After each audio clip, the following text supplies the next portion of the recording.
भारत में हमारे शासकों की अभिरुचि हमेशा ही जनहित के कार्यों में रही है और खास करके एक सिंचाई व्यवस्था, जो कि हमारा देश कृषि प्रधान देश रहा है और अच्छी सिंचाई की आवश्यकता हमेशा पड़ती है अगर अच्छे फसल को लेना है तो। और खास करके उस समय जब चंद्रगुप्त के टाइम में जब हमारा जो देश जो था एक अखिल भारतीय स्वरूप अख्तियार किया, पूरे इंडियन सब कॉन्टिनेंट में इसका लगभग फैलाव हो गया।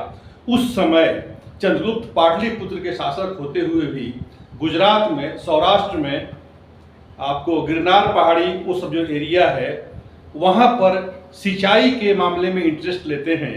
और उस समय वहाँ का जो चंद्रगुप्त के टाइम में जो गवर्नर है वह पुष्यगुप्त वैश्य है।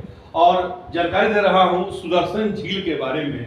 सुदर्शन झील एक वाटर रिजर्वायर के तरह वहाँ एक व्यवस्था, एक कृत्रिम झील बनाया गया जिससे कि वहाँ सिंचाई हो सके। और उस समय पलाशनी और उसके सहायक नदियों के द्वारा उनका जल रोक करके और काफ़ी अच्छी व्यवस्था की गई ताकि वहाँ उस समय सिंचाई हो। और ठीक उसी का पूर्णोद्धार, उसको और एक्सटेंशन, उसमें नहर वगैरह निकालने का काम अशोका ने अपने टाइम में किया। और उस समय जो उसका गवर्नर था उसका नाम था तुषार नाम था उसका। जैसे कि चंद्रगुप्त के टाइम में पुष्यगुप्त वैश्य थे, उसी समय अशोका के टाइम में, मैं अशोका लिख रहा हूँ यहाँ पर ये दंत स से, क्योंकि ऐसे भी देखिएगा तो कोई भी अच्छा राइटर होगा तो अशोका ऐसे लिखता है ASOK, कभी भी ASHOK नहीं लिखेगा, इसलिए कि उस समय तालव्य स्वर था ही नहीं। तो अशोका के टाइम में वहाँ पर तुषार वहाँ पर गवर्नर थे। और इस चीज की जानकारी मिलती है हमको शक शासक रुद्रदमन के अभिलेख से, जिसमें उस समय उसका गवर्नर है वहाँ पर सुविशाख है। और जानकारी मिलती है कि इस झील का निर्माण चंद्रगुप्त के टाइम में हुआ और उसको अशोक ने उसमें से नहर निकाल करके उसकी व्यवस्था को और एक्सटेंड किया और अच्छा किया। और रुद्रदमन के टाइम में भी उसका जीर्णोद्धार किया गया। और एक स्कंदगुप्त के टाइम में, चूंकि स्कंदगुप्त का जो टाइम है वो 455 AD है और उस समय से लेकर के वो 12 साल तक रूल करते हैं, 67 तक।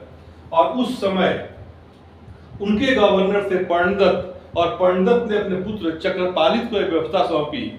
वहाँ का जो अभिलेख है स्कंदगुप्त के समय का, जो गिरनार का अभिलेख है, उसमें यह वर्णन है कि भाद्रपद में, भादो के महीने में षष्ठी तिथि को भयंकर बारिश और बाढ़ के चलते जो पलाशनी नदी थी और पलाशनी नदी उसके सहायक नदियों का बांध टूट गया और एरिया काफी जलमग्न हो गया। जो सुदर्शन था वो दुदर्शन हो गया।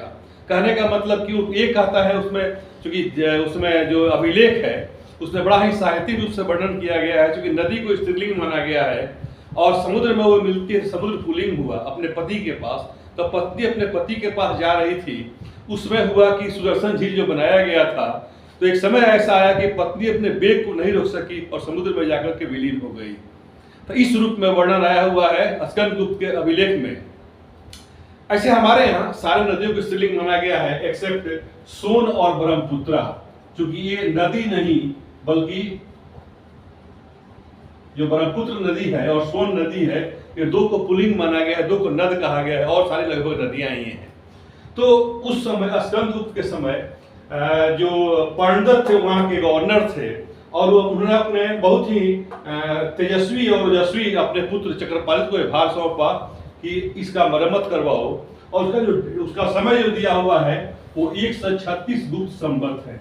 तो 136 गुप्त संवत में वहां पर हुआ कि वहां पर भादो के महीने में घटना हुई।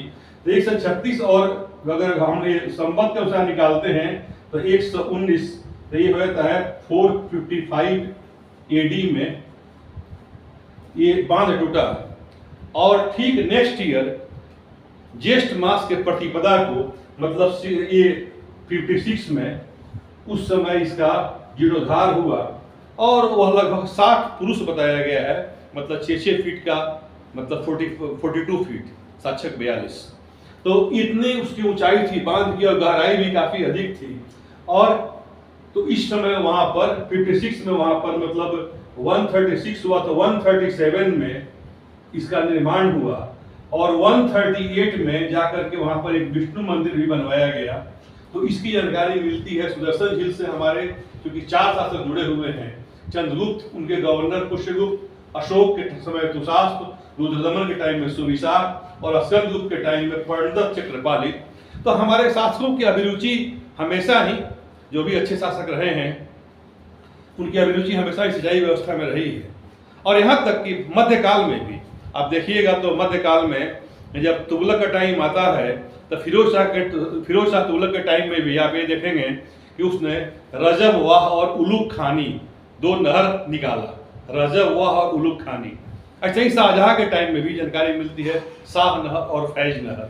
आधुनिक काल में तो बहुत सारे, लेकिन उस समय जब संसाधनों की सीमितता थी, जब सारी व्यवस्थाएं मतलब सीमित थी और केवल मानवीय श्रम पर भी आधारित सारा काम था, तो उस समय भी इतने बड़े बड़े प्रोजेक्ट पर काम हुआ।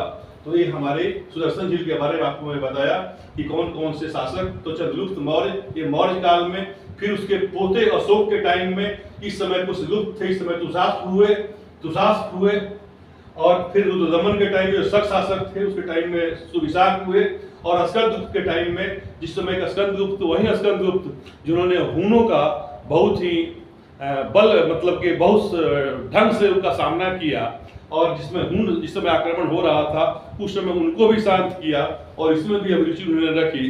क्योंकि हूनों के बारे में कैसे उन्होंने शांत किया की जानकारी मिलती है भीतरी अभिलेख में।